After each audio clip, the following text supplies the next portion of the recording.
O folofa ma whaatalo whaatu le tātou antunu i le ni fo i vaenga o le tai au, a me se fo i o le ni fo i tai au fou, i le ala usu mai ai, ma le fua mai ai whanunga le lei o le tātou antunu i le alofa ma le anga le lei o le tua. Tai au manuia, vi ia le tua o tātou au lia mai, ia le nei fo i ansu fou, ma le nei fo i tai au fou. Ia ai le i whianga i fo i le tātou antunu o Samoa, e a matiu te mawhaiva o le nei fo i aso. E se o tātou to mua lava mei matau tu sā. E whawhitaia le lofa maleanga le lei o le tua. Ma lei fo mailo tātou atunu i le nei fo i vaenga o le tae au a matalia. E a le leiva i aso i tiu te mga aluenga. E mei se ai i a ofe au fo i o le awhenga iei ma le tātou atunu. Tātou tapo inga i le tua i a i le nei vaenga o le tae au. Mai mo mwhaamfunga mei le tātou atunu. O a saunia matapena ina le sunga il whawhenga inga ia Reverend Maungamotu whailau tusi e kalesia so fantasi ia a wafuisi upu folfola o le tua mo i tātou whapefoi ia se tūlanga foi o le whiau o le tua ia e tomta e tomta wina ai ia lo tātou foi whonlaunga i tutono le ni vai aso le tātou tapo inga i le tua.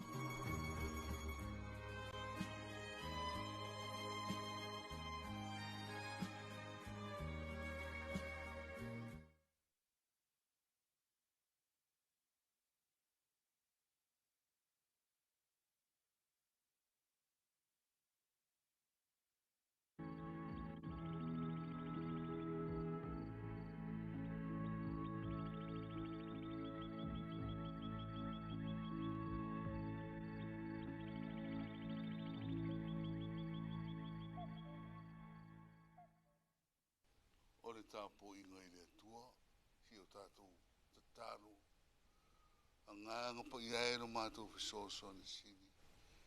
Mātou te mua i wala au le atua, whaatasi mai le tāpō inga sa moe ni asu. Ni ia mana me uma mātou te tāpena, mo le whaasiri siri inga o lovi inga.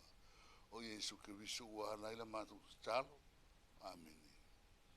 O la tātou pese ua saunio. Let Samoe o mawai o le aso fonenei o na mea no falea ia he tau si a lelei na o e lelei ai Lenei aso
le tusi faitau mo le aso o lo mawale le magilien tu sia Ioane o le mtau po se furu mo le vanu o te faitau ina ina foi upu mai le foi upu mua e whaangata mai se furu mo le lua o whetare atu ia upu o na maligo tuai leo Yesu mo na soo i le tasi tu o le alia o ke tarono o iai le whanua o nātu o iai mauna soo o i lofo i le me yuta le na whaarataina o ia o wana maligo atu soo iai Yesu whaatasi mauna soo o maua fo e yuta le au tangata tau ma au na mai au o stau na siri me fariseio o nā ruatu le o ia i le mea ma sulu, ma mōli, ma upenga.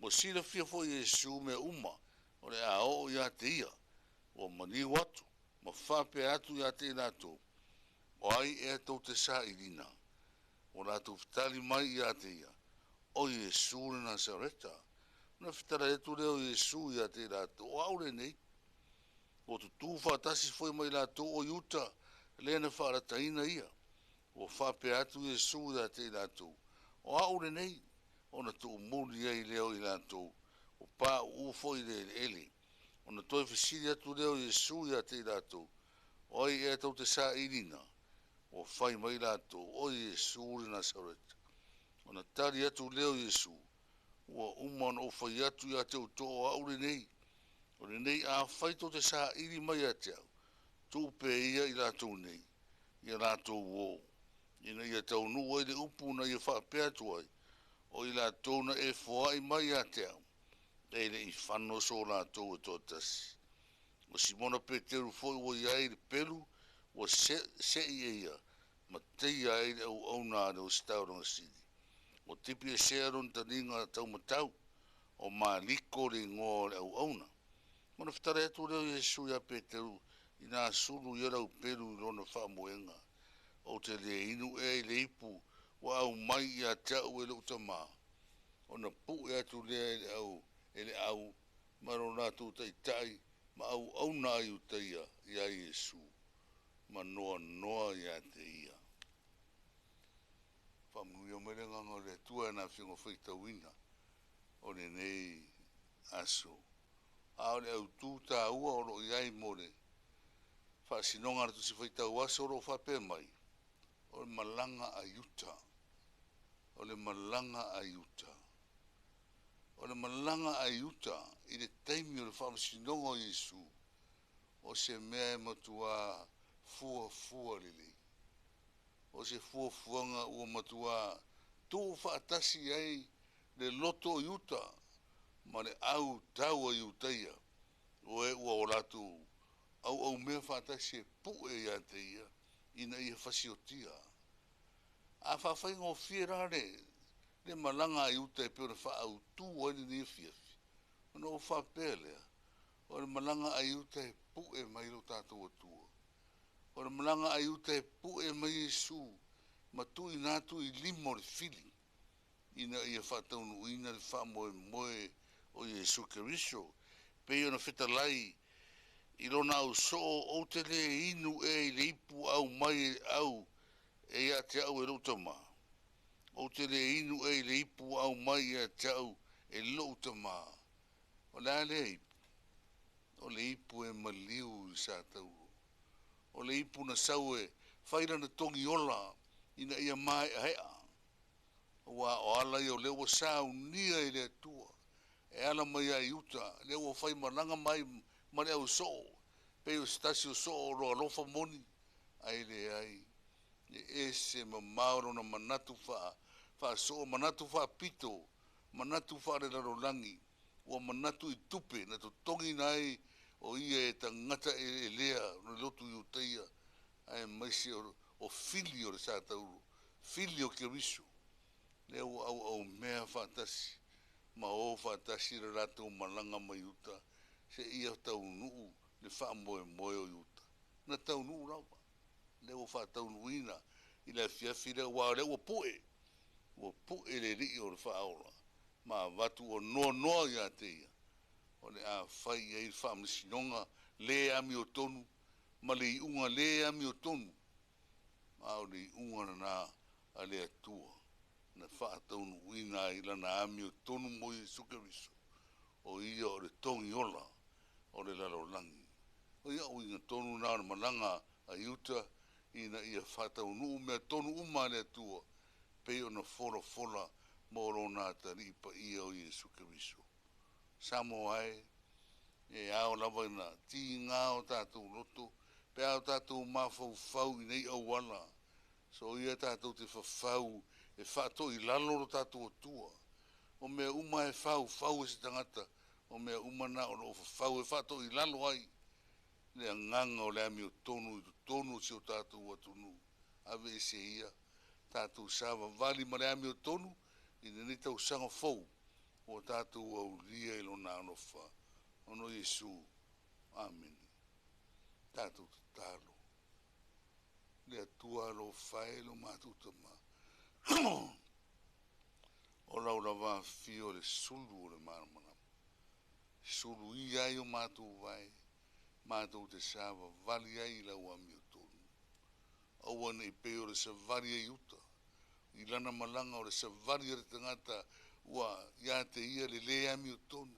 O whau whaunga le anga. E whau ai mea siri e ti nei ai le alofa o ke riso marana tara le lei. Mātou te tāro le atu ai e whamanu ia mai le whainga malanga sa mōre nei tau sanga. Ia tonu o mātou o wale ia whaia la wami o tonu. Ma mea umai manu ia isi o mātou atu nu tau ati ai. Alo whangia nai o mātou te itai. Lau o na pāne mia ma le kāpeneta. Ia e mai se fōre lango sua i li tua ngai ma. Le pāne mene atoa. Ia whamanu ia mai lava lau o fio. Vaenga ta itasi uma. O ngā rurua mo le manuia o si o mātou atunu. Ia iei le tumu ato toa ma le nganga o mea tonu uma. E whātonu tonu wholau ai anatou whai unga. Mo whamasilonga ina ia tonu me uma. Mātou te whai mo Samoa. Alofa ngia nu ta itasi o si o mātou atunu nei. Ai mai se o nai o mātou usua maro. O mātou whaatasi mo mafuta mau. Au are tau mo whainga mare ati na ina si o mātou. Si o mātou atunu. Whamanuia i rātou ma o rātou a inga. Ai mai se o rātou atunu. Whamanuia fui sa moro whaafonga mau mai. Le ngata o so se Tough of Pacifica. Ia o atunu e mau. Ia manuia i rātou uma i lo lofa. Alo whangia e nisi. O e o whea ngai ma popo ngā o whanau noa. Ma le whaavau. Ono e pe leo e vara uina. Wha maise ma wha mawhana whana le nganga o rau fio. Wha manuia ia mātou whanau marawa o tupuranga taravau. Ia ola ia ke riso tangata uma. Wha maa ngaro mai lava Samoa. Te le teimi mātou teo ese ai mai o wala ke riso. Mātou o e tofo le soma rio le rarorangi. Ai o whai ma mea se ai mātou i lo wangare. Au wha mai ma wha maa ngaro i mātou. I le alofa tu noa oi ke risono mātou whao. Whamui o whoi lau o whaingaro wenga nei, pe o na mātou whatasi. Ia i le alofa i teita ina i o rātou tiu te matamu whainga. Ia o wāna utara le nei e wha ato toa. Mō le tunu mai o wha whonga ma mao mai. O mātou te tāra rawa i e suafo i e sūre li whaola. Tu mau i mātou runga marawa manui o ere tuarta mā. Le alo mo le anganga sa. Nei whaavavau rau. Amen. Amen.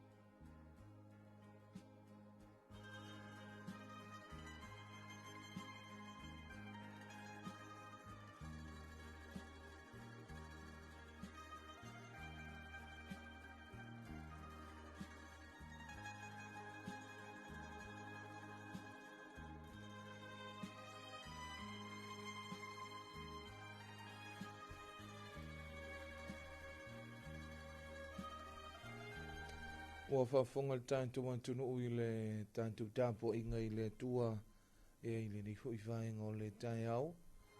Pei o le ana saunia matapena ina ia e lana au ona le sunga i le whawhenga inga i a Reverend Maunga Motu. E a o le whailau tusi e kanesi so whatasi. E a i le upu fola fola wala unga ina e lana au ona mo i tātou to o matau i nai foi. E a le neifo i aso i tiu te mga aruenga i a o le amatalia foi o le neiva i aso. E a i le wholaunga e a male savaringa si o tātou antunu. Pamanuia le tua i lau sunga i whawhenga inga. E a male whenga i foi male ngā aruenga le tua. E a male tāna ina o le whina ngalo le tua. Pi ingo le tua e taulunga tuai e a le tātou tāpua inga i a i le neifo i vaenga o le tai au.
2AP. Turas puro amaw. Number 1.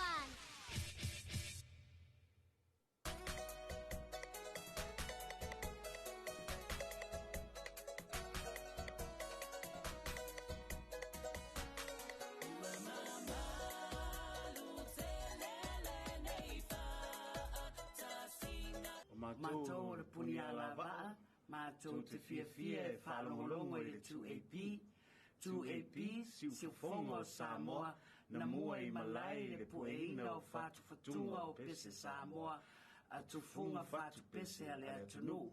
Whaafofonga i le 2AP, i lunga o le 5 wha o a mo, wha mo tasi o fitu tesi male wha, male wha mo, iwa tasi tesi male tasi.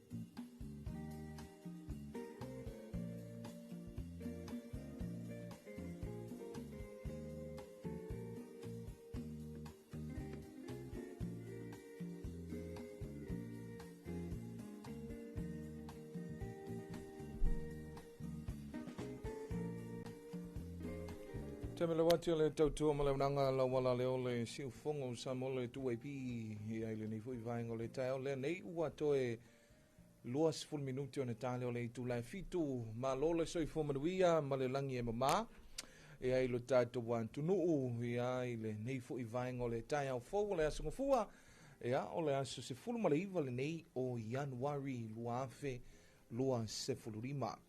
E fia le tato wala leo nei le si ufonga le antunuu ia le 2AP ia me se foi le tato wadla ata le TV iwa e ofo alofa ma whaatalo whātu le tato wantunuu e matamai lava i o nao se ipa ia o nahiu e le nei foi tai au fou ma le nei foi a so fou ia o le o se aso fou e whapena ona whaopopo i lo o tou soifua lau le lei ia e meise ai ia o lo mātou wola ma tātou te vai malima ai ia i ngā luenga o tiu te foi ma ngā luenga i o le awhianga i eilo tātou wantunu i le amatanga o le neiva i aso ai meise ai o le neifo i aso ngafua ma lore soi fua manuia ma le langi e ma i le tātou wantunu i ta i o e kālesia i so o se whata whai taulanga i meise ai o au na tutofia le tua o lo whapena ona whawhale le malu whawhale turuia ia i tutonu o sio tātou watunuu a wan lava le tala ina o le tala le lei ia ma whapena fui o nā suina le puna vai o le ola ia mo le nuu o le tua e mai sio tātou tangata ia ma le o tātou i tū whale anganga whapena lava ona whawhanga ai lo tātou ola whantutua i le tua ia ma whapena i lava ona tātou ngā lulue ia e le whaimoso tātou vi inga ia e maualunga i pea ia le suafa sisili ese o lo tātou wali. Ia fia foi whātalo whātu le tātou watunuu, ia i le itaitai o le tātou watunuu, le tāwhatolo o le whainga maloa Samoa, ia ma le fionga i le au malu o le malo, ia le fionga i le taitai o le atunuu, le fionga i le palimia, ma le malu i le kāpeneta, le fionga i le fong fetalai, ma sui whaipole uma, po sui mamalu, ia o le fono au whaitu la fono si o tātou watunuu, fionga i le whamasino sili, ea ma le presidene, ea ma le vaenga o whamasinonga, ea ma li matamaita i whamasino, ea i lo tātou watunu. Ma lor soi fō manuia, ma le langi e mama, fia fo i whaitalo whātu le tātou watunu, ea i maunga titele se i pa ia se au pito i titi, ea i lo tātou watunu, ma lor soi fō manuia i le nei vaenga o le tai au, se si fo i le nei o whapoponga, o le tātou porkalame o le tālofa Samoa e whapena ona teitolua ina ma le mamalu si o tātou watunu ia i le amatalia ai o tiute o ngā luenga foi o le nei foi a songa fua ia i le taritonunga mawalunga ia le tātou porkalame i le nei vaenga o le tai au ia ua tele ina maleifua mai whanunga le leilo tātou watunu ua wasa tā o oto ia matou whawhai le pō na pō ia sa tau mate lava le ete ia ai whawhetai le atua ia lea wa te taʻisauga le mumai lo outou soifua lau lelei ia o so matou ola vaivai ia i le amataga foʻi o lenei vaiaso malo le soifua manuia ma le lagi e mamā ia o aina iluilu ma talutalu ia tatou te feiloaʻi luga o pe au galugalu o le ea ia faafetai foʻi ia o te talitonu foʻi o loo manuia ma vaelua tutusa so tatou manuia ia ona o le faatasi mai pea o le agaga o le atua mo i tatou ia e me se foʻi talitonu o le aso ananafi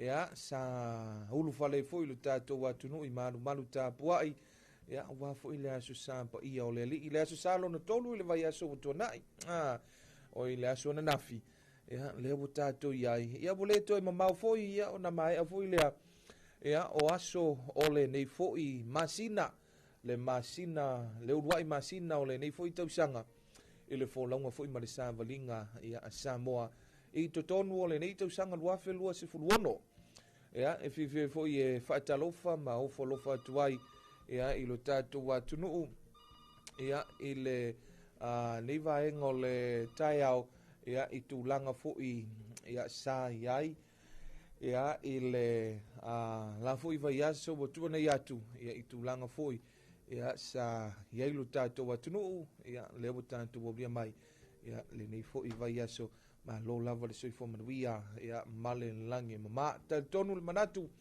ia o loo manuia mea uma i le alofa ma le agalelei o le tua ia i lenei foʻi vaega o le taeao ia i le usu ai foʻi o le toʻatele i tiu te magaluega ia e faapena ona feagai ai foʻi ia i feʻau foʻi o le afeagai ai ia i lenei foʻi vaiaso faatalofa inai o tatou paaga masani ia ma le mamalu se o tatou atunuu o lea mai moa ma mafuta mai luga o le tatou polokalame ia i luga o pega tafailagi i luga o le tatou Facebook page faatasi ai foʻi ma le tatou YouTube channel ia i lenei foʻi vaega o le taeao malo le soifua manuia ia ma le lagi e mamā e o polokalame faagasosolo lava ia le tautua ma le aunaga alauala lea o le siʻufofoga o le atunuu ia o le a faafofoga ia i se faupoopoga lenei o tatou tala o le tau pei ona tuufaatasia tuuina mai ia e le ofisa o le vaaitau ia e fua ai foʻi tiu te magaluega asi o tatou atunuu ia i lenei foʻi aso ia maise ai ia o lenei foʻi vaiaso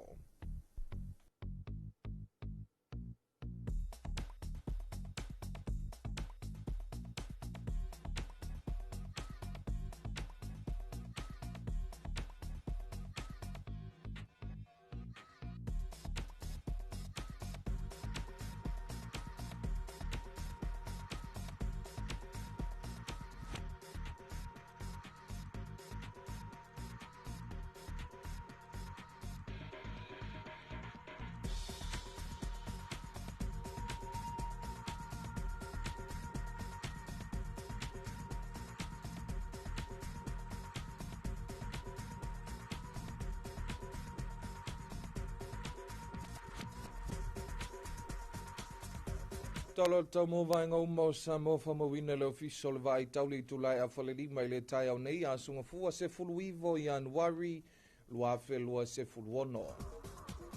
Winga o le tau o se vaenga o pe au mamao le ea i se sae o loo ta oto o loo anga ima i lunga o Samoa mai au mai ati munga whaapea wila ma whaititili e a fia ile atunuu i nei se o teimi. Fautuanga malapta inga o fautuanga mo ti munga mamafa o loo whaamalusia pea mo laufanua uma o Samoa. Talo tau mo upolu vaenga matu i sifo falfapia manono sa e saute i sifo. Ale pata sa fata si umu malefanga mo le aso. E ta ape solo ai timu ma e mamafa e pupu e whaata utau sa vili ni se o teimi. Whaapea wila ma whaititili. Talo tau mo sa vai sa e matu i sa e sa le longa sa le aula. Matu i sifo a vawa sau fale alupo saute palauli lata mane iafu. E ta ape solo ai timu ma e mamafa e pupu e whaata utau sa vili ni se o teimi. Whaapea wila ma whaititili.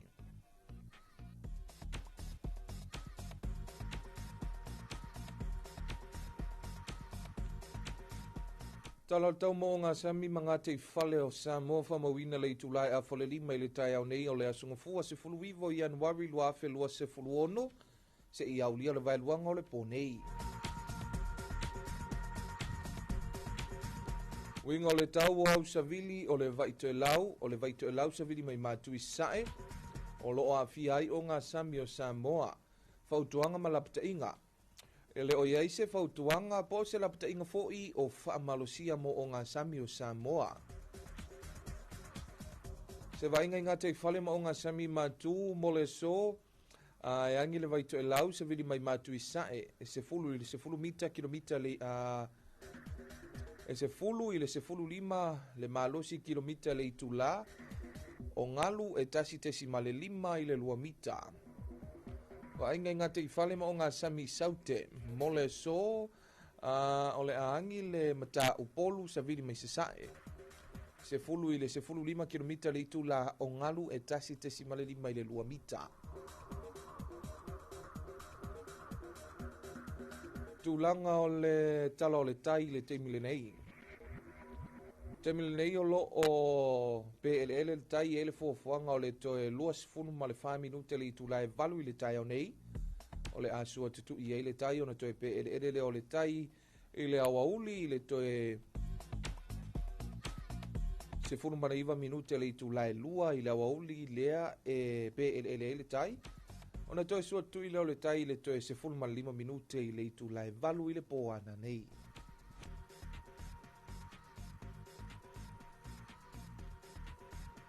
Talo le tau mo le atu to e lau saunia le official va ai tau le itu la e ono i le tai o nei o le asunga fua. Se funu mana iwa Januari lua afe lua se funu ono. Winga o le tau se vaengo pe au mamao le ea o loo a ngai maalia mai saute o le atu to e lau ai peitai o au savili mai matui se sae o loo fitia ai le atu nuu. Vainga i le tau mo to e lau se i au lia le veluanga o le poa na nei. E au aoi nisi o teimi mana i timu e feo lolo le malu losi o savili mai matui se sae o le sami e si. Vainga i ona tu atu o le au waoa inisio taimi manai timu e iai.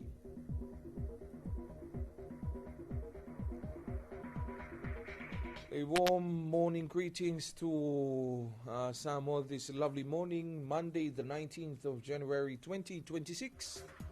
And here's an update of your morning forecast. Morning district forecast for Samoa, issued by Samoa Meteorological Services at 5:30 a.m. Monday, 19 January 2026. Situation: a trough of low pressure to the east is moving over Samoa with associated rain and thunderstorm affecting the group at times. Advisory and warning: heavy rain advisory remains in force for all land areas of Samoa. An update for Upolu north, northwest, Whanwhaapia Manono, east, southeast. Alipata, Safata, Siumu and Lefanga. For today, scattered showers with brief heavy falls, gusty periods and thunderstorms. For Savai, east, northeast, Sanle Longa, Sanle Aula, northwest, Avawa, South Falealupo, south Palauli, Lata, Neyafu. Scattered showers with brief heavy falls, gusty periods and thunderstorms.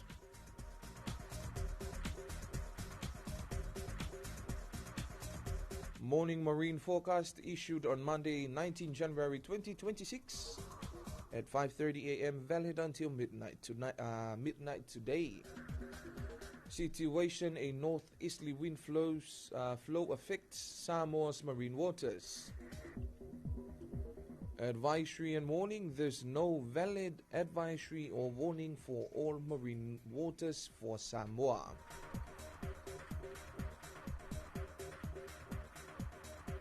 Northern marine waters for today: northeasterly wind 10 to 15 km per hour. Waves and swells 1.5 to 2 meters. Southern marine waters, easterly wind for today: easterly wind 10 to 15 kilometers per hour. Waves is 1.5 to 2 meters.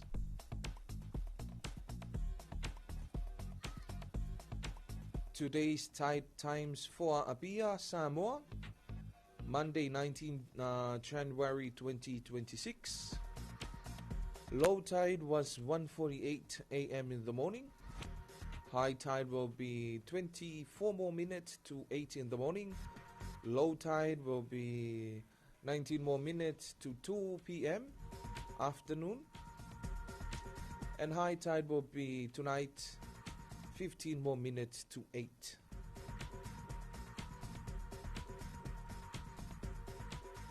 Morning forecast for Tokelau, issued by Samoa Meteorological Division at 6 a.m.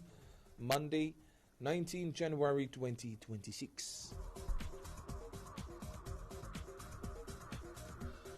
Situation: a trough of low pressure lies slow moving to the south of Tokelau. Meanwhile, a northeasterly wind flow prevails over the country. Forecast to midnight tonight for Tokelau: cloudy periods with some showers, moderate northeasterly winds, moderate seas. A further outlook: cloudy periods with some showers. And that is your morning update weather forecast for Samoa, issued by the Samoa Meteorological Division, and a morning forecast for Tokelau.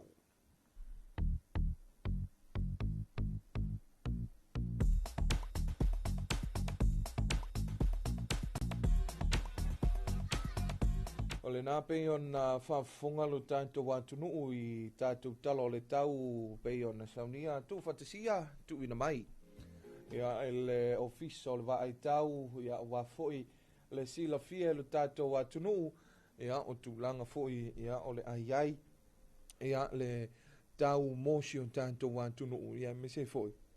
Ia o le motu i Tokelau whakana whātu Tokelau talfoni ma lolo soifo manuia ma le langi mama ia ele nei fo i tai au fou tel tonu ia o manuia fo ile nei fo ia sunga fua ma le nei fo i tai au ia ile hala fa mai ai ia tiu te fo i manga luenga ma lo lava ia le soifo manuia le tatu watunu pe fa ile na foto a ma wa mai tatu fa sele launga ia ile nei fo i tai au le sunga fua ia talitonu ia o vaenga masani lava ia o le tāpena ai ia i ngā luenga au tiutiu fui ia o le awhianga iai malu tātou watunu. Le nei ua toe 3 minute ia o na tāle o le itu lai fitu tāle fitu whaafonga lu tātou watunu ia i se whaapoponga o tātou talafou po le uruai whansana wina o tātou talafou i le nei fui ia sunga fua pe o na saunia tāpena ina mtu whatasia le tātou vaenga o talafou ia wa foi no fosila fia ia el tato watunu nisi o vaenga ia manisi foi mata upo lo o fa penao na lawulunga ia i tutongo se tato watunu ia tala mele pasifika tala mai tunu mau e pe foi no se nia mata penina e vaenga telefo se sina fa fianga mai al fa fianga nei ia ona fa fonga leo le tato watunu e le uruai fa sana wina o tato telefo.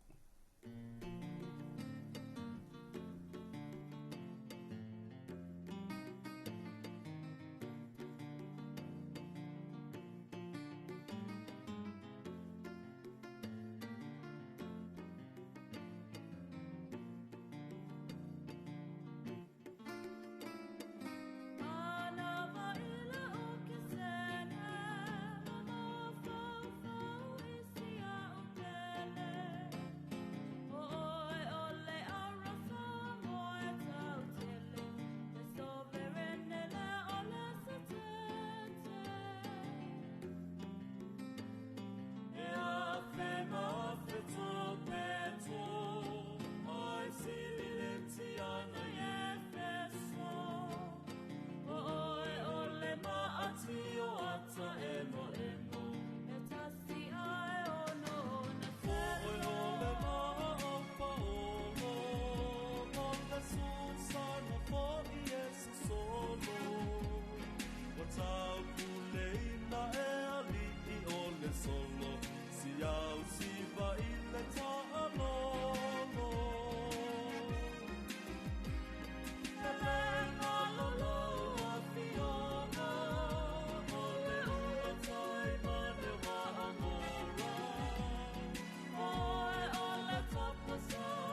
Tala falava o tala fau mai vai whanua.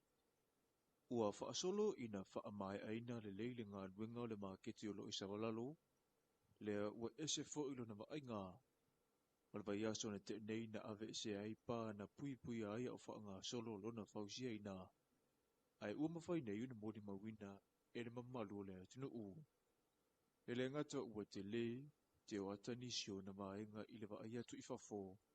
O tonga la au ua whaia, te lele vaenga I paka I sa o le mamalu le atunu u, ma vaenga ua whaia mo le au whai whiri maketi, I le whaatawina o mea tau lima a toa ma vaenga I sa ili ai se leni.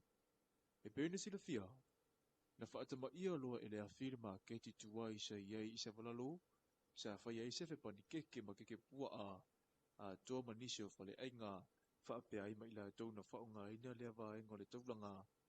Whaatawina ia la tau mea tau lima, o whale o tiulu manisi o bisinisi, lea nā lai o na tuuatu nei au aunanga. I le maketi funga leise ia o mai lea so. Ai o lea ua mai alava le maketi lea na fausia ina ele Sen Construction, ma ua mautino ai lea nga I pēr I lumawa tātou atina I le tala whātai o pia. O se taimia lea o mau o na te tala loa ia loa lea, o le nei fo ia atina e fou. Sa whaatina se polokala me whaalau iloa ale to manga mo e puapua ngā tia I le maketi funga lei le vai asa o tuanai. Ma ua I le to tele ue o loo whaataua la to uloa, ma mea mata I le avaenga le tunu u. O le poloketi le nei o loo whaatupeine le whaala putonga o loo I le lio ma lo au whaatasi mo a tina e po le UNDP, e tolus fulua feta la le seleni, ua lima nei o le whaala putonga o le to manga, ina ia awa o ina I to mai ma awala fau ina yo tātou tangata, e whaalau te lei awanua mo le tū tau maketi. O le tali tonunga o le to manga, o le whaatamau a inga ina I pēr, o na yo tātou tangata I tūlanga e maua ati rei seleni, o le awala lea e tuiti tia ma fsoso nia I sawanga e whaasanga I tina ma whanau e mafu mai. Pe a le lava le whaasoa a ulo a inga, ma a fia I le file mu mo le nofo le leile vao mātua ai maise I le whanau. E ese lava whaatinonga ma polo kalame ai maise polo keti, ua a apa I aile to manga I anapa anga, ai tasi lava le aunga o le tau fia lea o sawanga I Samoa. I talamai atunu ma mau, o iluma le whaamasinunga le atunu o tunga, tangi e lima, me niso whaipule, Ua malolo le whainga pālota lea tunu ue aunga ni sori ngā tula whono tau whaato sina. O leo mawhai unu whaatau tō ina lea sunana whira palameno i tonga, ina ua umalana whainga pālota te le. Ai pei tai ua tō ai tau nu ua ina i luma le whaama sinonga mata upu nei, lea tungi ai le te leo le wha le tonu sa tula i mai i le whainga whiriwhiringa, ato ngā tānu o lea tunu o le Pasifika. I li poti ala le tio whaavau māloa New Zealand, ua tā ua ai le ai o ni mata upu po tangi, e whaasanga le whaatinunga le pālota, po le whaitau wina fo i o pālota, ai ua na amata upu tau i whainga whaato sina i le taimi o whaanga solo ai le vaenga tā ua le whainga māloa tonga, i le asolua se furu na māsino Novemba, o le tausanga te wai, o le a whaanga solo i le ilonga le pālemene, i nei tangi. Wa tātou tāla fau mai vai whanua na mole nei vaenga le aso manu e tele, fuafuanga, ai whapena fo i tiute ua anga tua i siu tātou atu nuu.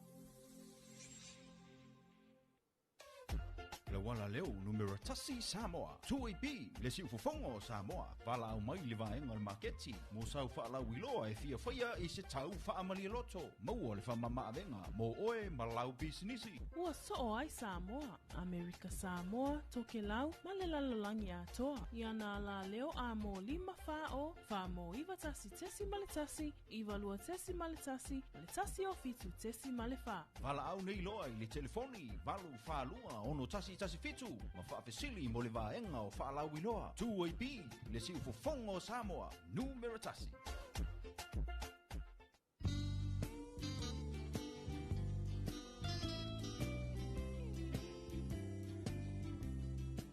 Maloto ina, o whea e usu po ie.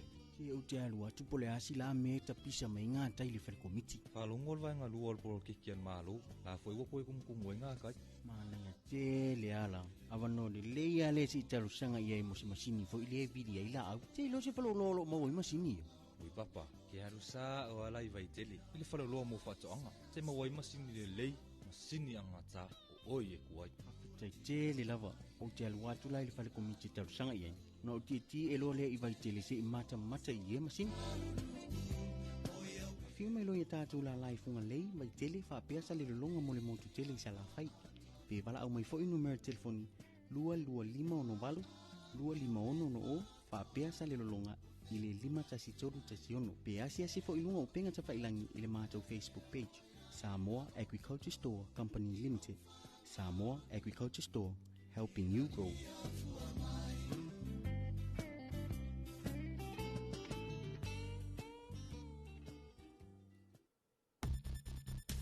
Pui-pui ngā wak whianga o le pesi ai o le whaamai o le dengue fever. Ia matua whaatamai e no whanga uma e tautu ufua mana no whai namu. Whaamamala pisi mau tauta i ta whaafale. O na ole nei vai tau o timonga. Ua vai ai le tele o vai toa. Pauta avale maisi me whai tino e toa ai le sua vai. Ia matua whaamamā vai anga uma nei. Ina ia tau fia ai le pepesi o le dengue fever i le atunuu. Tātou ngā lulu e whaatasi, mo se sā mua maroloina. Mo nisi whaamatalanga, whaasota e ntanga ruenga le soifua maroloina, telefoni ono varutasi o.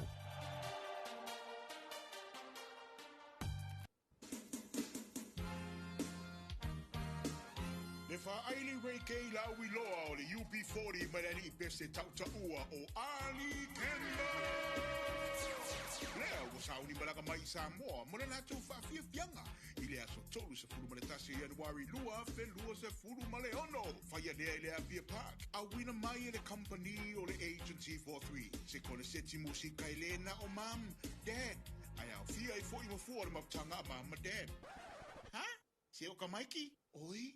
Maka nei lau kalena, ma fuafua mamao ma le UB40 ma Ali Campbell. I le Avia Park. Januari tolu sepuluh menetasi lua Februari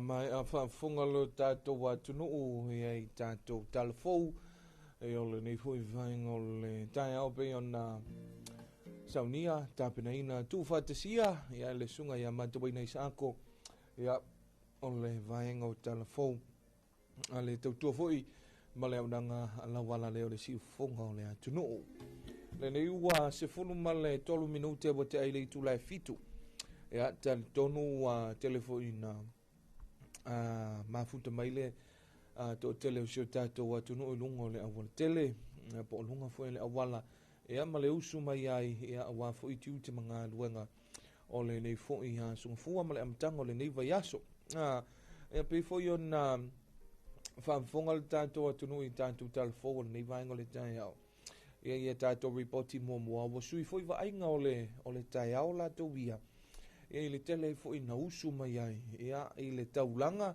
ea po le tātou taulanga ia pia winga o le whamtalanga le nta ue tātou talafo fōlinga wa aia ma fōlinga fō o le tātou maketi fo i lea le ae fesosoani pe o lo whantupe le maloni usila ina ua talaia ese pā pupuni fo i ea o whanga solo ngā ruenga le ua matawina fo i matilo tilo le tātou watunu ia i fafo atu o le tātou maketi ia ai le i whapeo o te tala aloa ia tali tonu ia po se aso le nei vai aso ia po le vai aso foufoi ia ona te tala aloa ia leo le tātou maketi ia i savalalo i tūlanga fu ie o tūlanga whai ngā whaataunga ia male au whai ati nae male au whai poloka o wau te talu tono le temi nei o le tele o i la tone o le e pe i le vaenga tonu le pe o le tapu vai tasi le vaenga tonu le ele maketi funga lei i le vaenga fu i lele i ele le faltelpasi falfatelpasi i nai funga le suso o atua ia ma le ma i la tau ia whai la tau sefe pani keke ma la tau sefe keke pua e pe i o vaenga na ai o ua tala noa ina i tūlanga le maketi e winga i le whamtalanga fwoi le bo ese fwoi bo sui fwoi wa ainga ma sui fwoi fwoi ringa e le tūlanga fwoi le matango fie ma le au le lei o le tātou maketi whaafitai e fwoi e le whātou whala inga le tātou malo ia ma whaafitai fwoi nei o tātou paanga mai tunu i whafo awa pe o le whai ngā paanga le tātou atunu ia ma le malo ni usila ia o le tātou wo mamaya le o ni usila le ai fesoasoani tele i le galuega lenei i le faatupeina ea ae maise ai ea o le toe fausia o le tatou maketi na i fuga lei auā e pei o vaega ia e tele ina taumafai ai foʻi lo tatou malo ma lo tatou atunuu e saʻili nai o tatou paaga faavao malo ma nai atunuu foʻi e mafai ona faatupeina ia atina e tetele ae maise lava o galuega tetele nei vaenga foi a te taua e te itai mo le manuia lau tele o tangata uma awa e tasi le maketi ia o le amwhai ona mau o mai uma ai tangata uma sila i foi nei o tātou turisi ia ma tangata ta whao mai mo mai whafo i tūlanga o mea tau lima ia o vaenga foi e o e mwhai ona whai e ma souvenirs ma tūlanga whapena ia ma ia foi ia nai fale ainga la iti foi e tonu le tātou maketi ia fa malo atu ai ia i le tātou malo ia a me se foi te tai o le tātou atunu ia ma le tātou whainga malo ia fa tō fala inga foi ia wapio o vaenga ia e tele ina sila ai ia le tātou malo ma te tai o le tātou atunu ia o le manuia lau tele o tangata uma ma whapena ona whamatango fie ia lo tātou taulanga ia o le te talo ia ma le tualalo fu ia pe afa pe te ua te tala ia fa pe na ona fa tu mawina le au le lei ma le manaia ai le fa pe te tala nei ia ai to fa le tonu fu le tai au ia o tātou ia fa pe na ona maintain ia ma fa pe na ona tūlanga fui e teu ia manai ai pea, ia e whaamalo atu e fui. Ia, i lo tātou atunu, a mese fui te tai lo tātou atunu, ia, i lea nei fui ngā luenga tele, ta tonu lea wala talata ina whaamai aina.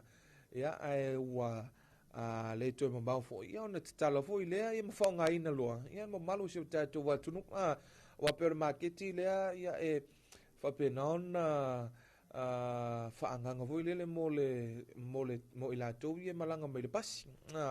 O ngale pu ku se sau pe yo aso ia.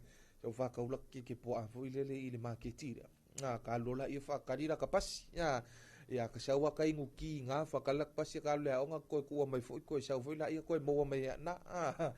Ia o tūlanga whapena.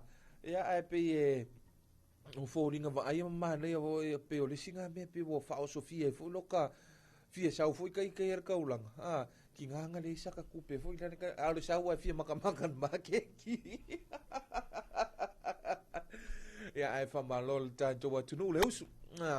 Tal tono ia e pe ia o le sunga fua ia pe e whātutu ngata. Ia ai tātou whamalosi. Tātou whamalosi.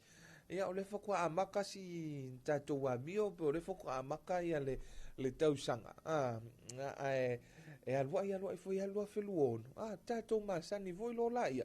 Ia i tala e whai tutonu lua felua sifun mare ono. Ai whamalo atu le tātou atunu. Whamalo mwhantano whātu e mamalu i avita avale. Ia i la tau o le tautai o le ala. Sunga i ave taxi. Ia ai me se foi ave pasi. Malo lava ia i le tau tua. Ia le mamalu fe maranga inga ia ansiu tātou atunu. Malo foi ia te la tau lesa ngā lulu i le po na po. Le wo o me foi le niva o le tai au a ta foi le teimi manava. Tali tonu. Ia ua manava foi ia auto ngā luenga. Ia le tua, whamanuia foi le tua. Wai le whaingo fie foi ia la auto foi teimi whainga luenga. Ma la auto foi pito la au. Ia me se lava. Le mtanga luenga o le soifua maloloina, le mtanga luenga o leo. Ia, le vaenga o fui mu, me se foi. Ia, o skula ti ma leo po. Ia, i le tautua foi ma leo nanga. Ia, lo fa penao na ofoi na tu mo le mamalu se o tātou wa. Tunu, le nei wa luas full minute wa te ai leitu la e fitu. Ia, talitonu tātou se sino whawhiwhianga tēliu mai. E whauhau foi leo le tātou tala noanga ma tātou whasoa. Ia ili nei foi vaenga o le tai. O whetu rima ma le whawhiwhianga ma le pipa.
Fai pule wha malo.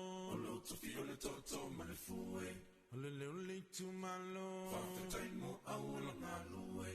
O so leo whatau waa. E whai masui o si au a manga maso. O se tau lea le au tautua i alona whanga. E leilo mai e Beyonce. Le whai ngatau le nei o langa. Leo sui le tai au puma le hamo. E asi nai me whawhanga. Fo i me whawhangu lau tamatui o le laa i le maa umanga malia i le langa maa wai le i malama lama. Taunu o tui uta. Sia i mua mea ngau ia. O koko o talo o popo o vai. O kasele manuia. Se i male se fuloloa. Whapapa i le fia fia. Mai maua i tau na whatau i whangu pia. E lau fio ngā. Oi le whanonga mai. O le aso manatu. Whai mai saufika. Whai mai le tusipaia. O le asana ia whaia. E tatou te oli ma fia ia. No! Ua amata o le lafo. E le te atu le pomisa.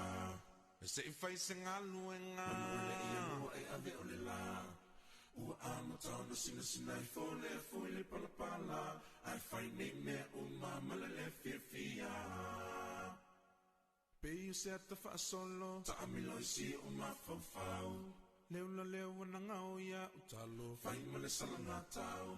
O unei talo talonga I whai te talalo na soa tau. Ai se I o mua I na pingi e la whanau. Ua o tomana tu. Pesa o ea nei talo talonga. Pena silie o na o moiloa. Whai sa malolonga.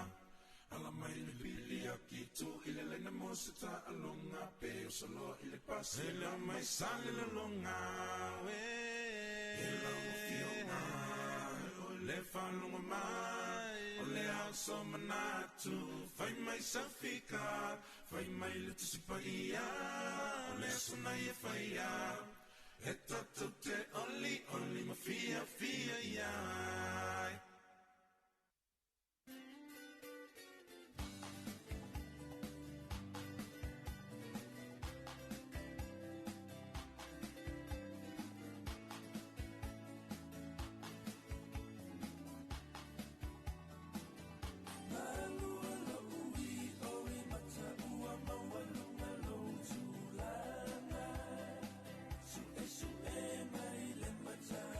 Sili sili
Lele, tu pupea mosa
Waluiva musue ir tala ua maua mai nei e utalinga.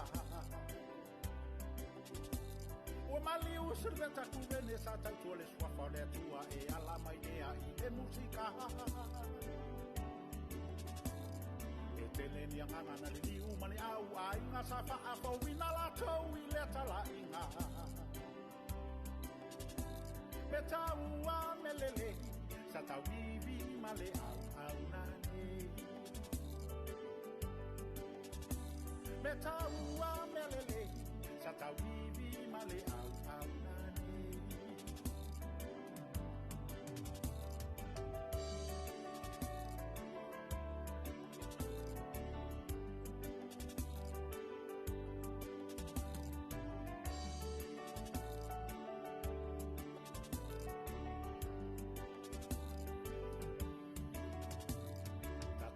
Yata o le babe au pisa pisa o mai manu ilunga o funga o la au.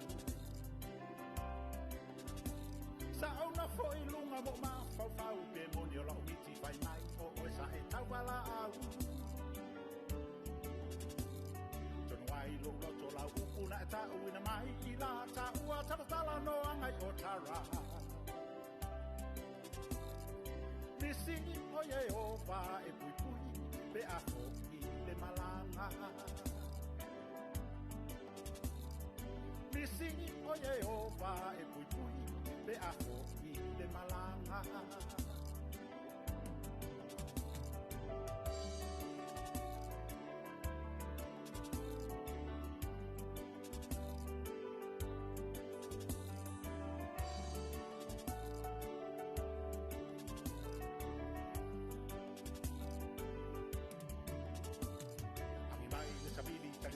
Le li alo o e suru ma titi pela bale sua foneli.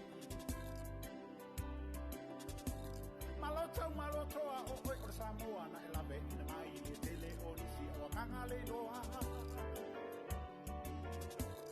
Aruia o le uso no pamaya I le langi vi I ale atua I lona sua fama mana totasi. Suli beta le o pele I le ngalo o e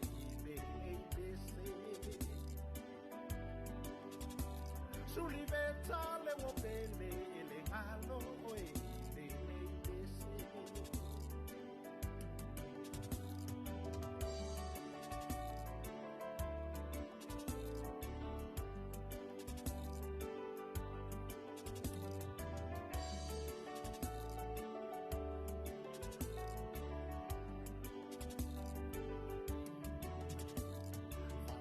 Luenga ale uso alo o fapea na lue tau tua e pesevi inga le tua.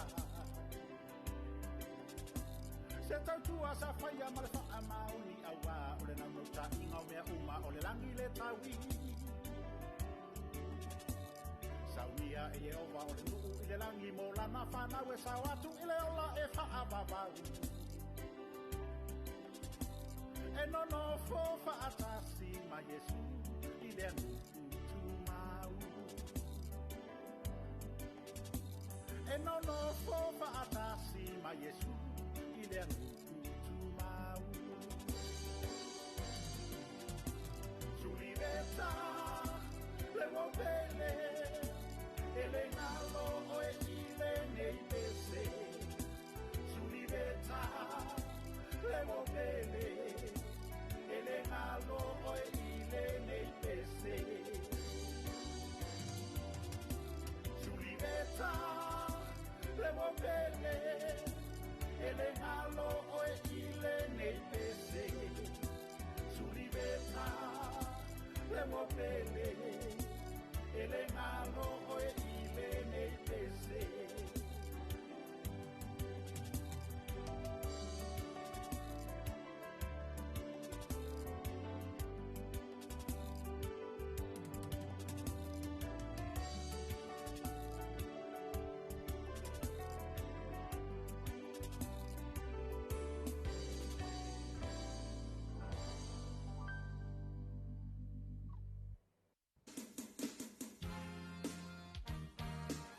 Arriving at the shores of Samoa for an exclusive one-off concert is the internationally acclaimed, award-winning reggae movement, UB40 with Ali Campbell. Brought to you by Agency 43, this is the great Ali Campbell's first time in Samoa. With hits like Red Red Wine, Maybe Tomorrow, and Here I Am Baby, it is a day of sing-along session for the entire Ainga. UB40 with Ali Campbell will go down at the Apia Park Arena on January 31st, 2026. Now mark the date, X the spot, keep an ear, an eye, or maybe a finger for more informations to come. UB40 with Ali Campbell, January 31st, 2026 at Apia Park Arena.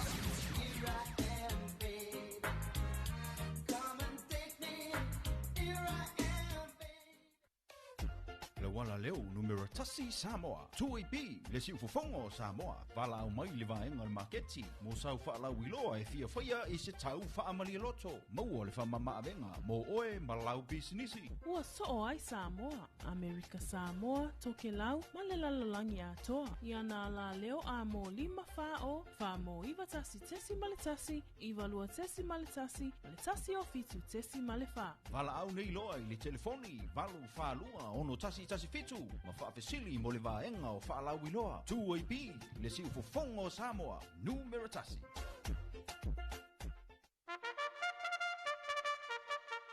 Wow, Marissa, yeah, feel 2AP. Wow, Samuel, 2AP, number 1. Hey, 2AP, number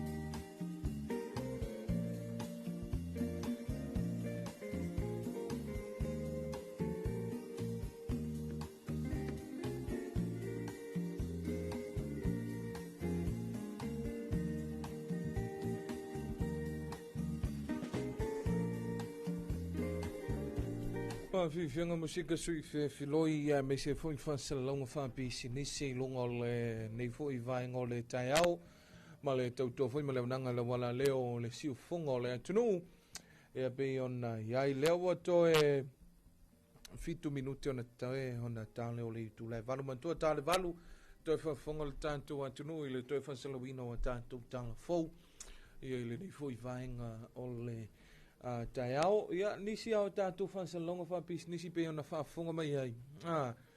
Ia o le masina le nei lea e whai ai le konseti telefoi lea le whaili lawi loa a le UB40. Ia po le whaili a le ali foi leo Ali Campo le telefoi ona longlongo ani si o whawhiwhianga. Ia pe foi ona whafunga mai tātou whansalonga whapis nisi. E pe lava na whaalawi loa mai e le lātou sanga wo tōna i atu pe ia le masina o le whai unga o ke topanga i a Novema po le masina foi o ke topa le na amata whaalawi loa e mwhanga solo mai ai i a whaalawi loa le konseti le nei o le malanga ta amilo le whaili le nei le UB40 e a le e whanga solo nei le Pasifika le mua nga i fiti so o i lea matatou ia ona whaasolo e foi lea e mantua le whaili le nei o lau te mantua ina o le whaili le nei le UB40 lena o mai foi le tausanga luafe se fululua lena whaamaluina ai ia le 5 se fulu tausanga talu na tuto tasisio tanto wantunu ile na foi tausanga e mantua o le malanga mai ai o le UB40 ia ele i whapena malanga mai hai ia le sunga ia Ali Campo po le i pesene ia Ali Campo lea la foto a malanga mai ia il malanga ta milo le nei ia ale au foi pese le nei ia wa telefoina la wi loa la to fa fianga ia inisi foi o whaafianga pei foi o nei ia wa pei o whaili ia pei o reggae band ia lesa iai ia le longo afu ia la tau whaafianga ia tal tonu pe o le vai tau o le 1980s anga i le 1970s ia mawhasona 1990s so ngai me lava i le lua afe ia pei o whaafianga o le whaini ia o tūlanga lava ia upu masani foi ia tūlanga o e vanga ia wa ele ta ilo pe le ai se si ele si la fie se pese se tasi ale nei foi whaini wala usi la fie mata mai lava i tangata matutua ia o ai ia i nisi o ngā tupulanga ma toi si la fie le ia whaafianga ia o le nei foi au whai pese ia whaftai le mo toi mo foi lava noa Samoa ia toi malanga mai e foi e fa pe na fa fi tonu se tanto wa tunu ia nisi o fale o loa ia ma company foi o fa pe na fa ta wina ai ia ala to ia pepa mata o le ko se tile nei ia ma o le no fuanga ile Api Park ia man toi na foi le na fa ile ko se tile le tau sanga luafe se fululua ia ma sa fa tumulia foi ia le awai mai foi ia o le nei foi ia foi pese ia ma o se fa moi tele na i tono le nei masina ia pe foi ona ia i lo tato wan tuno ia i le nei foi tau sanga luafe luas ful mareono ia pe ia te talton mai alo le ia o por kala me fanga su solo pe foi ona ia au taltonu ia fa malo le tunu le usu malo foi ia le ala fa mai ai ia ni vai ngol tai au ia awa le vai aso le nei lea e to ai ia sunga fa ia onga e fa pena ona ta pena ai ia tulanga o le nei foi te usanga fa le awa onga ia o le aso lua o February le vo ia le fofuanga o ele whanau pe toi fo ele whanau via onga ai pe o le sole te leina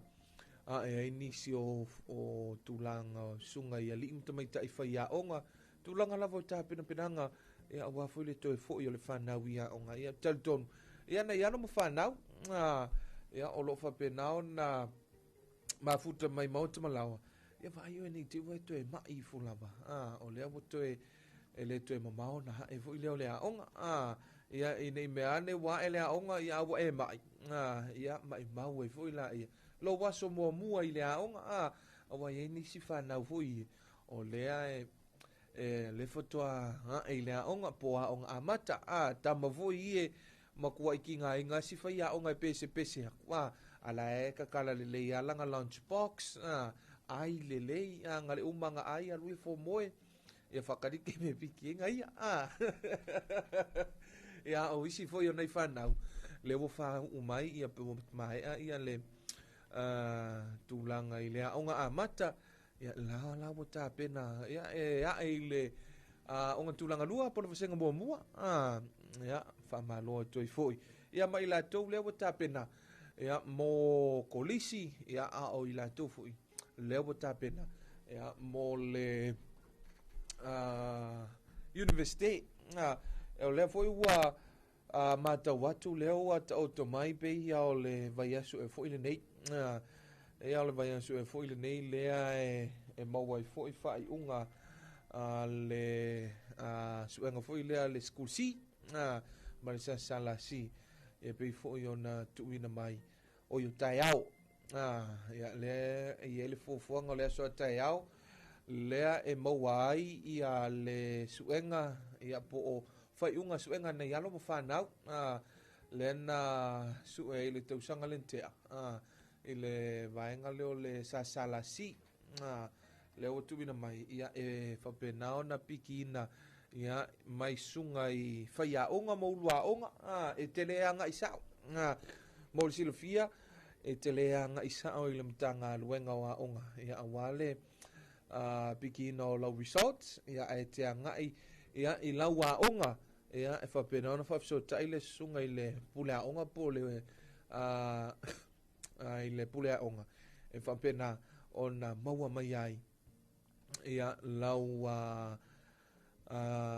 whaiunga lau suenga ai a whapea a o tuunga le tumina mai e te tau na whaamae a leo na tutongi ia le pili foi ia po o tau o mata o pu ia whatu ama whailea ia o na release pe tumina mai ia le I unga o suenga ia mole nofu sila fia foi ia mole nofu sila fia ia e lo tato watu e mese foi ia o nai matua o lewa tatonu le itu le valu tatonu ia ho folte mile to fa salawina o tato talfo pe ona sa nia tapena ina vai ngo talfo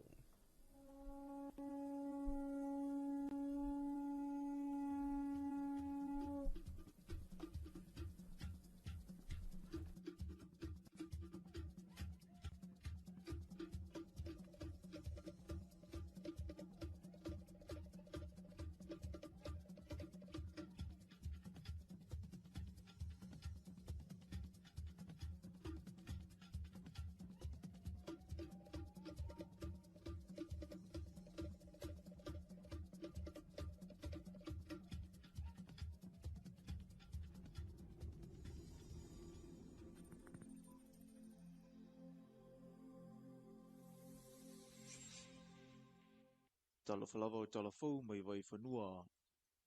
Ua whaasolo ina whaamai aina le leile ngā nuenga le māketi o lo i sawalalo. Lea ua ese whoilo na maainga. Malwai aso na te nei na ave se ai pā na pui pui ai au whaanga solo lona whausia ina. Ai ua mawhai nei una modi mawina e le mamalu lea tino u. E le ngata ua te le, te o atanisio na maainga i le vai atu i whafo. O tonga la au ua whaia, te le vaenga e paka i sa o le mamalu le atunu u, ma vaenga ua whaia mo le au whai whiri maketi, i le whaatawina o mea tau lima a toa ma vaenga i sa ili e se leni. E pēne sila fia, na whaatama ia loa e le a whiri maketi tuwa i sa iei i sa valalo, sa whaia i sefe pani keke ma keke pua a toa manisi o whale ainga, whaapea i ma ila tau na whaonga ina lea vaenga o le taulanga. Whaatawina ia la tau mea tau lima, o whale o tiulu manisi o pisinisi, lea nā lai o na tuuatu nei au aunanga. I le maketi funga leise ia o mai lea so. Ai o lea ua mai alava le maketi lea na whausia ina ele Sen Construction, ma ua mautino ai lea nga i pēr i lumawa tātou ati na i le tala whātai o pia. O se taimia lea o mau o na te tala aloa ia loa lea, o le nei fo i ati na e fōu. Sa whaatino se polokalame whaalau iloa a le tomanga mo e puapua ngā tia i le maketi funga lei le vai asa wa tuanai. Ma ua i le to tele we o lo whaatau ala to uloa, ma mea mata i le vaenga le tunu u. O le poloketi le nei o lo whaatupe ine le whaala putoputonga o lo i le lio ma lo au whaatasi mo ati na e po le UNDP, e tolus fulua feta ala le seleni, ua i lima nei o le whaala putoputonga o le tomanga, ina ia awa o ina i to mai ma awala fau ina i tātou tangata, e whalau te leia wanua mo le tūtau maketi. O le tari tonunga o le tomanga, o le whaatamau a inga ina i pēr, o na i tātou tangata i tūlanga e maua ati rei seleni, o le awala lea e tuiti tia ma fsoso nia i sawanga e whaasanga i tina ma whanau e mafu mai. Pe a le lava le whaasoa a ulo a inga, ma fia i le file mu mo le nofo le leile vao mātua ai maise i le whanau. E ese lava whaatinonga ma polo kalame ai maise polo keti, ua a apa i aile tomanga i anapa anga, ai tasi lava le aunga o le tau fia lea o sawanga i Samoa. I talamai atunu mo mau, o i luma le whaamasinunga le atunu o tunga, tangi e lima, mai nisi o whaipule, o malolo le whainga pālota le atunu ue aunga i nisori ngā tula whono tau whaato sina. O leo ma whai una whaato to ina le asana na whiri palamene o tunga, ina ua umala na whainga pālota te le. Ai pei tai ua to ai tau nua i nei luma le whaamasinunga mata upu nei, e atangi ai le te leo le whaale tonu sa tula imai i le whainga whiriwhiringa, ato ngā tānu o le atunu o le Pasifika.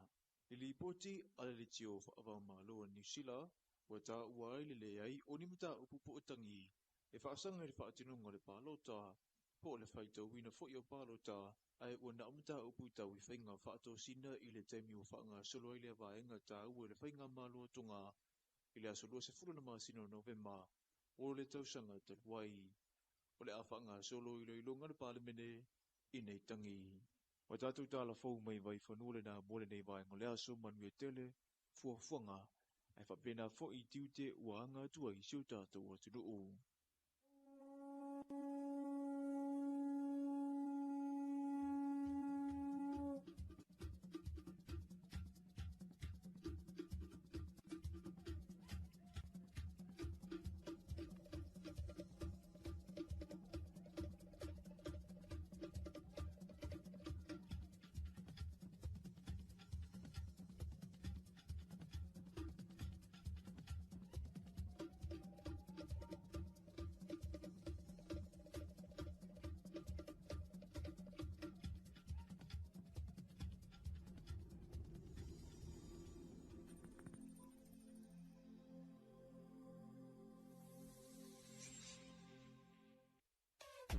Le wala leo numero tasi Samoa. 2AB le si ufofongo Samoa. Vala au mai le vaenga le maketi. Mo sau wha lau iloa e fia whaia i se tau wha amali loto. Maua le wha mama avenga. Mo oe malau bisinisi. Ua so ai Samoa, Amerika Samoa, toke lau, malelalolangi atoa. Iana la leo a mo 5 fao, fa mo iwa tasi tesi maletasi, iwa lua tesi maletasi, maletasi o fitu tesi malefa. Vala au nei loa i le telefoni. Valu wha lua ono tasi fitu. Ma wha fesili mo le vaenga o wha lau iloa. 2AB le si ufofongo Samoa. Numero tasi.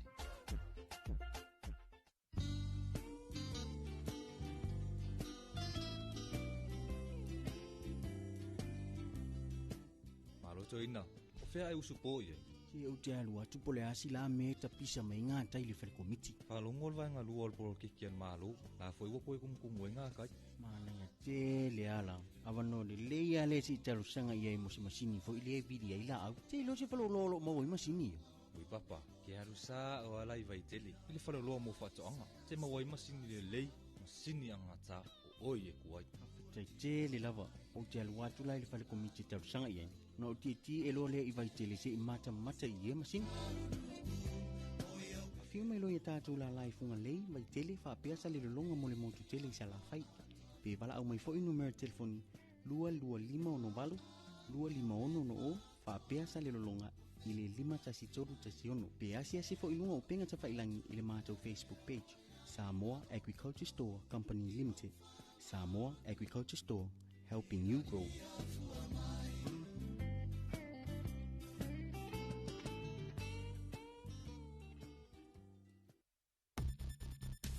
Puipuinga wa fianga le pesi ai le wha mai o le dengue fever. Ia matua wha atama ia no whanga uma e tautu ufua mana no whai namu. Wha amamala pisi mau tauta i ta whawhale. O na ole nei vai tau o timonga. Ua vai ai le tele o vai vai toa. Pa uta avale maisi me whai tino e toa ai le sua vai. Ia matua wha amamala vai anga uma nei. Ina ia tau fia ai le pepesi o le dengue fever i le atunuu. Tātou ngā lulu e whaatasi, mo se sā mua maroloina. Mo nisi whaamatalanga, whaapso tae ntanga luenga le soi fua maroloina, telefoni ono varutasi o.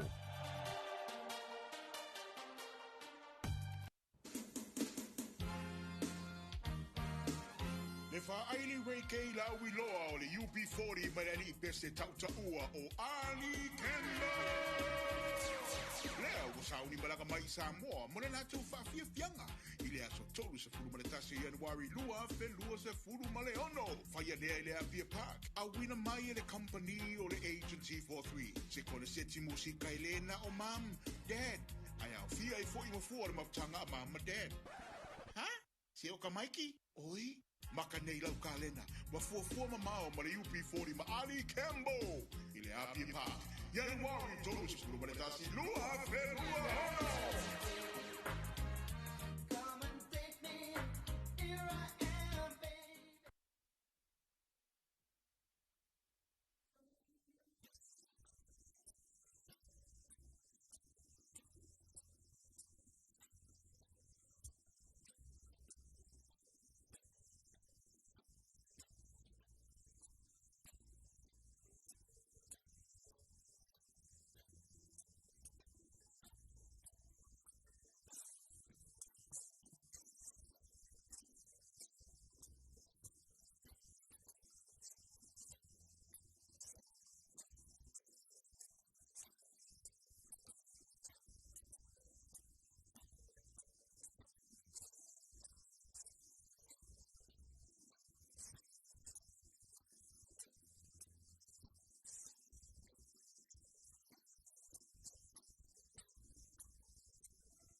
Fianga na me le au fai pese le o vi inga hea o le e whakasa lo I matau ampa ula I le nei fui vainga o le tai au ina ua losu ma le ono minute le o te ele tu lai valu e a tal tonu foi ia o tele ina amatalia ni so tiu te wa ngā luenga foi e al mo malu si o tātou wa tunu I le nei vainga o le tai au le amatanga o le nei vai aso aso ngā fua le nei aso se fulumale iwa o Januari lua whelua se fuluono a whaile nai te mafuku tamai lunga o le au le tele ia fukutuanga masani lava tautua nālau saunga le mu e whapena fui o nā tu alalo antuai fui ia I le nei vaenga o le tai au whai malie mai whai malie mai lo tai au e ape a whai o le nai te mafuku tamai lunga o le au le tele whamalo whatalo whatu le mtanga luenga o leo leo e ai le nei foi vainga o le tai au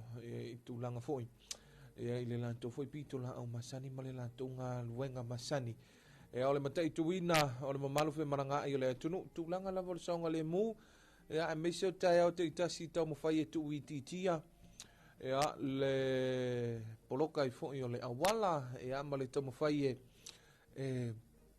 e tau kilia mai foi le awala ia whapena ona Wawena e tau nuu I lo whale whainga ruenga po lau ofisa. Ia e le itaina le taimi. Ia e te tawana e amata ai. Ia ao le tua lano la vai le nā.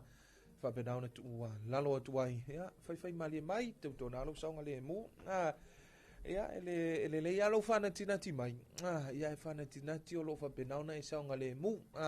Ai le anga lo whanatinati mai. Whai o lo le saunga le mu. Ia ngalo I fo ia te oe tu la fono lungo le awala. Ia mawaenga whapena, ia, tupu mai fo la io se whaalawe lawe, ia pei fo I ona tātou te le mana na oi fo I. Ia ila matango le nei vai aso, ai whamalo atu I le matanga ruenga o leo, I le la tau foi pito la au whamalo I le whionga le minister, ia o le whionga I le suiko misina, le pulenga, ma le tātou o whionga ruenga le matanga ruenga o leo, ia ila la tau foi pito la au, o ta uola vaenga le nei, Ea ona o se tūlanga le lei tele ea I le tātou mtanga luenga o leo. E pe ona lātou whamamaluina le lātou se fululua masina whaalawiloa ea ma le whaantapisa, ma le whaapispisa o I le ai atu, pe te e atu ea I whala au whaasaina a o leo o tātou iloa. E leo toe malo lope leo toe alo e se fo I le tātou mtanga luenga o leo. Ia I no foanga ia au tūlanga fu I e whaatino ia la tau o se whainga. Ia tau mawhai e tafi e seale nei soli ngā tūla whono I tono o le tātou atunu. Le ana tātou mahua I le lava I aso. Ia ua o lava I tūlanga o no foanga whai tele. Le o tātou muli mauina ia o lesi ia tulo ia no foanga ma tulo fo I le whafonga ma le mai mo mai le tātou atunu. Ia o le talfata I wapia, ia o nā fui le maketi ia, le maketi o ia po le maketi fo I samalano. Le na fai o se whainga leo. Le fui na mauai, ia o no foanga tātou te le mawhau wina, le winga whamtalanga tātou te le mawhau wina e ono iaini maenga whapeni. Ai whawhetai le mtanga luenga o leo. O leo whaile la tō o se whainga, ia talitonu e le whape e to atasi te tangata na repoti atu ina ua mauaa ma wha mautinoa ma aloa ia la tau su enga sa whaatino ia whaatino lo le la tau os whainga ia le whaatino atu leo si whainga o le maua mai la tau whaafitai atu ai foi ia ma wha malo tō ai foi le pūlo ia I le mtanga luenga o leo I le la tau foi pito la au le foi na tātou mori mawina le whai unga le vai aso ia le foi mo sa la lautala I lungo le ia manisi foi o ata sa tuina mai. Ia se tasi foi o whawhitauli le na halia e mai na I le whale ainga voi lea le McDonald's. Ia le na I le asona nafi ia ua sa le lau solo foi le na foi ata po le na foi video, po le clip foi. Ia I tūlanga foi o se FSS a inga, I nisi o le atunu. Ia o le tua lalo le na, ia ma le fautuanga foi le na. Ia o le tupu mai le whalawe lawe ia malata ita fo ia matau atu. ia whaasua awa umai latou ia whaitau ma tufo inisio moni maua nisi mata tufo ia tātou te le tala noa inai ia ile nei vaenga o le tai au ia tātou tu ia ile matanga luenga o leo e whaisu e suenga mwhatino latou fo inga luenga ma latou pito la au masani ia a o le tau matau atu iai ia whapeo nisi o tangata mai whafo ia manai o tātou tangata i Samoa nei o le fasilitele o tātou uma o tangata Samoa a ia tātou maua le whealofaninga tātou fia whatasi ia ai whawhitai ia e le o iese soifua ma umau le winga o whamtalanga e le o iese se soifua po se ola fui le o ma umau ia ai na o ese a inga ia sa o ilo tala tamai ti whioa ia i malima ia te ia lea ua nga ia i fuala ia le mtanga duenga o leo i fui nisi o ata lewa circulate ia pe wa whaasana lau solo i lunga o le upenga tu whainlangi le fo ia na vave atu ia i le mtanga duenga o leo tamu whai ia e fo ia le whawhita o li mtamu whai e tu iti tia fo i le vesi ia mantua ia e pe o le sirenga duenga tele le tatu mtanga duenga o leo o le tamu whai ia maua le saunga le mua o tatu tangata e whai o le tamu whai ia e una ia le tu la fono ma le manu puipuinga o tatu tangata ia e tamu whai foi e wha atu iti tia tulanga i o ese a inga o vevesi ia ma vaenga whapena ia wha maloa tu le mtanga luenga o leo o le si vaenga e wha maloa tu e foi o le pulenga o tine mu ma whanavlave tupu whafose talitonu se taimitu ina mai ia se whamtalanga atua ua i se ta se whaalawelawe fo ile na tupu mai ia inai lo tupa se ta si fo io ainga ua whaatama ia fo i pe ua whaaleanga ina le maota po le lawa fo inai le fionga lo tupa ia talitonu se taimitu ina mai se tala atoa po se ripoti atoa mai le tātou pulenga o tine mu i le tūlanga fo i le na whaalawelawe ai o lote mana tua o le tua lalo lava ia le na le tātou pulenga o tine mu vaenga fo i e tātou ele mamafa i ele sila ma le ai fo le tātou atunu ai o le na vaenga i titi e tūla i mele whaalawelawe winga o le whamtalanga ai tūla ola pe o le kapele TV ai ngalung kapele palaka apa e tapele palaka po umafui na whaile ti ala e ola i al palaka o le tipoti le ana po le kipoki le alu le wila le venela na whai lo iputi ia le na ngalu ia oenta pe o vaenga la iti ia le tualalo mai ai ma mai e foi le fau tuanga ia matata longo mai e pe ma se fau le tanto pulenga o tine mu ia fa pe naona sila tuto ai vaenga nei wa tatu te leino ia pole ola le na palaka ia pe al watu e se tamiti ta ilo ia ai o vaenga ia le popo e le tau fia le tanto komisina me se foi o le pulenga o le tine mu o nai vaenga la iti nei ia e ono tupu ai foi se fala velave ia au se tua lalo au se whamanatu tā ua foi mo le mamalu nei matua ia tua lalo toi foi ia toi sila tutoa i vaenga nei ele tu ua ia maota malawa e anga i mai e whaong i tiu te mga ruenga wa aile palako lau auli po wata pe ia o le vaenga le IL TV o moli o le ili vaenga umalama o le te sira fia e ono tupu e se whaalawelawe ia ma vai foi o le si me tele ina ngalo i tātou atunu e tu ua maota malawa o le tuli namu foi lele le na ola le po atua le ala e ola ua ngalo lana ta pele le ia o na vaenga ia e tātou tele loa pe te imu pa mumu i foi se mea vaenga whapena ia e whaamalo e lo tātou atunu lewa to e lua suma 5 minuto na tāne o le itu lai valu a fifia whatalofa i le sunga i Aspro Tuao God bless ia Samoa whatalofa atu fo i aliai Sualofa, good morning, tai au fo manuia. Ia manuia tiu te mawhaiwa whianga iai manuia le Port Kalame. Ia tau amata whanga solo le nei fo i so God bless. Whatalofa tia Tamara Mikaele, talofa, and good morning, tai au manuia. Ma lo le usu manuia tiu te mga aluenga o le nei fo i so God bless you all.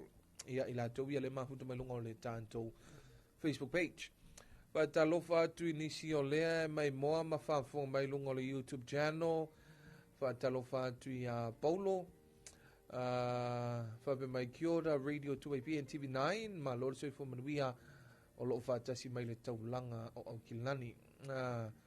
Ea pe o ila tau ia lea e mai moa ma whaafonga mai mafuta mai. Ia I lunga o le tātou Polokalame o le tāno whasama. Whataro whatu le sunga ia nonu. Ia o loo mafuta mai fo I le nei vaenga o le tae ao. Ia le nonu lai titi. E whataro whatu I le sunga ia maumaroma le tātou ai ngai whale a siu. Ia le moteli se la whai ia mailulonga. Ia o suatu mua o nonu I nā tamamatua ia nonu I nā ipaia. Ia tinam tamamatua pa anga masani al tātou wala leo. E o lo whapena na mafuta mai. Ia le nei fo I vaenga o le tae au. Sea zinu whawhi whianga tōliu mai. Ia whawawhu leo le tātou Polokalame. Ia o le nei fo I vaenga o le tae au. Ia I le tautua fo I ma le au o nanga. Ia a la wala leo si ufonga o Samoa. Tai tolua ina ma le mamalu si o tātou atunuu. Ia a o loo ngai mai fo I. Ia ma tuli mai fo I. Taimi whainga luenga whana nā Jerome Gray ma le whaamwhianga lo utau au e te mapuai.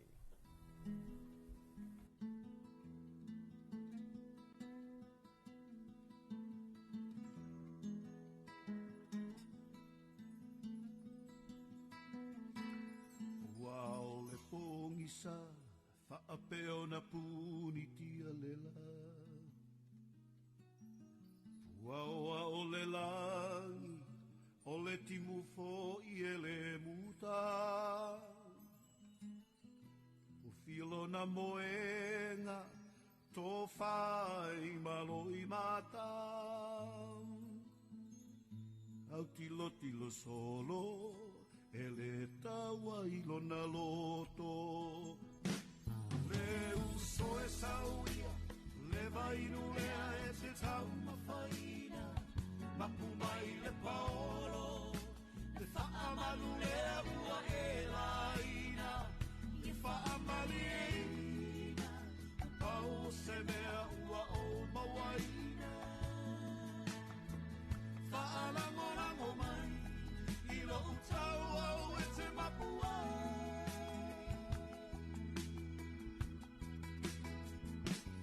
Langoda le ia ai, se fulu se I whaala vai.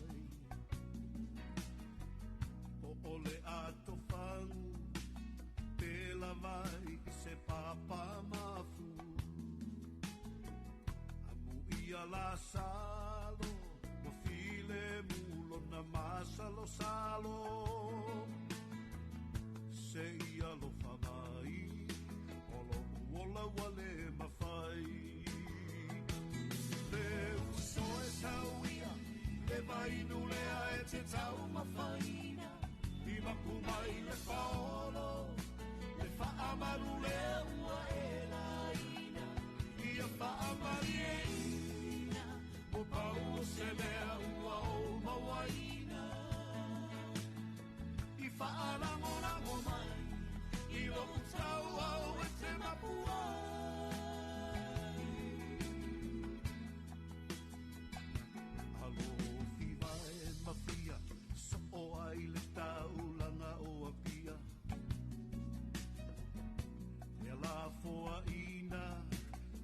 O se tasi e le alufaina.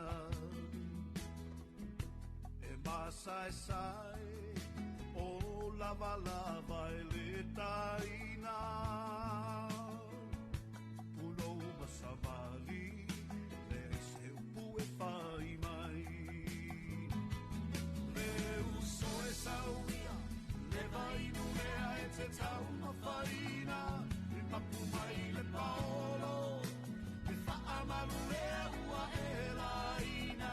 Ia whaamari e ina, o pau se mea ua o mawaina.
telefono o lo o te wai o le to pasi umo o mai o tua la longa fu a fua e ala la isa le utongi o le mama tu o pale upo e pa watu sia i le mawai mata ula papa sa le utongi e sauna e alu e ua umata ma ua ta itasi ma le noko ana sauna e noko i lo ufale e le pola i le tofa e pola i fetala inga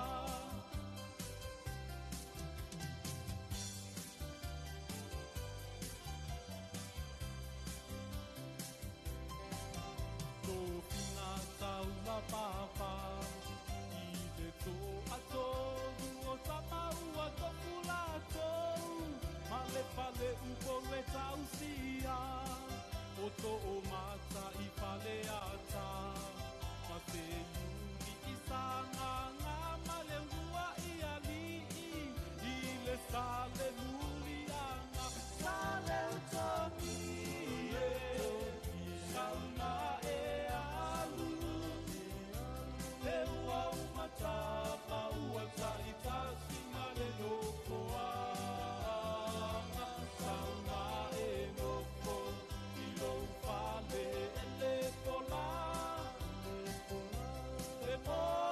i le tofa e pola i te talainga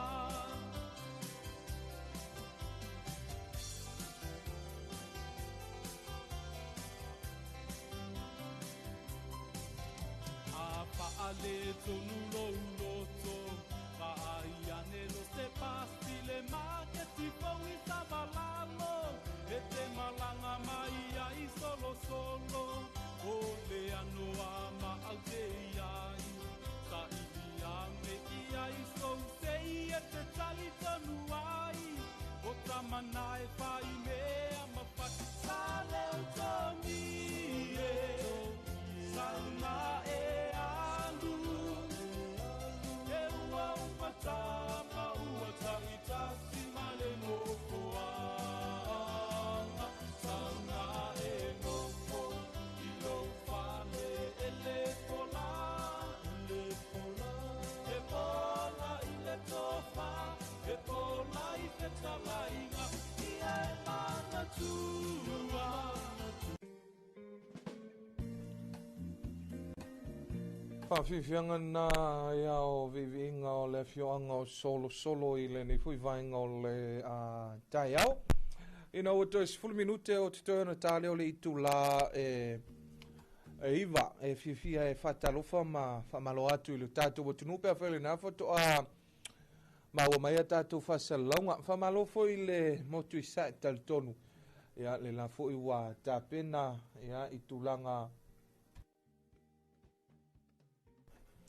ia mo tapena foi ia mo le susama sauninga lotu ole ni foi vai aso la to ia e fatalo fatu le sunga ia tasi na ma futa mai no uli ia o lo fa be mai ole le mai nei atu ona tu atu ina lo telefon wala o me foi le sunga ia tasi ia o lo moli me ana lo faanga ia i lona ainga i nai le visa le mo fa be mai le sunga ia tasi nai no uli o lo o manuia mea uma ia la foi bota pena ia lana tona i mole asusa ia onisi foi ole ainga ia la bota pena tu mo sauninga ole nei foi ta fa be mai la foi ia ole tau masani lava ia ta to u polu nei ia la foi ia le tau i tutuila mamano tal tonu ia o lo manuia foi le tato motu i sae ia manuia foi ta pena ole asusa wa ole wa matanga luenga ia isamo nei ia o tutuila mamano ia la foi wa ta pena i sauninga lotu matapua inga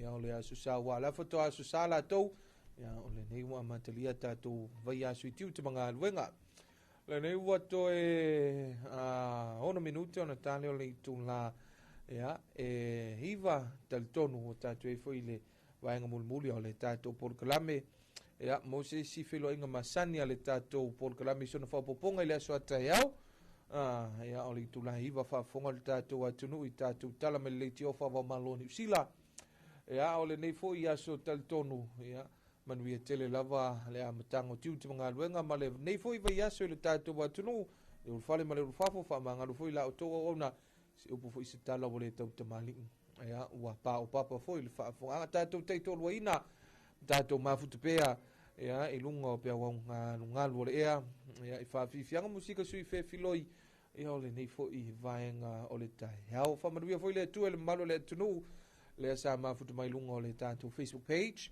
ma le tatou YouTube channel ia i samo nei mai se foʻi o atunuu mamao lenā foʻi mafuta mai ai ia le tatou atunuu ia e mese foʻi nisi o tatou aiga o loo faapena lava ona susuu e le faamalama ia malofa masiasi mai foʻi se o tatou atunuu i samo nei manuia tele faiva matiute o lo tatou atunuu